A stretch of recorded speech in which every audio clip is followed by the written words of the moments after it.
ఆంధ్రప్రదేశ్ ప్రభుత్వం ఇటీవల పింఛన్లపై తనిఖీలు చేసింది. ఆరోగ్య, దివ్యాంగుల పింఛన్లలో అనర్హులుగా తేలిన వారికి పింఛన్లు రద్దు చేసి ప్రభుత్వం నోటీసులు జారీ చేసింది. అయితే దివ్యాంగుల పింఛన్ రద్దు చేసినా వితంతు పింఛన్ ఇవ్వాలని కొందరు అధికారులు దృష్టికి తెచ్చారు. దీనిపై గ్రామీణ పేదరిక నిర్మూలన సొసైటీ అధికారులు దృష్టి సారించారు.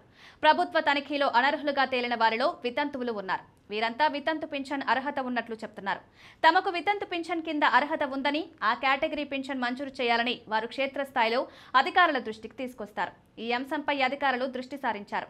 ఇలాంటి వారు ఎంతమంది ఉన్నారో వివరాలు సేకరిస్తున్నారు. ఈ విషయాన్ని త్వరలోనే ప్రభుత్వం దృష్టికి తీసుకువెళ్లనున్నారు.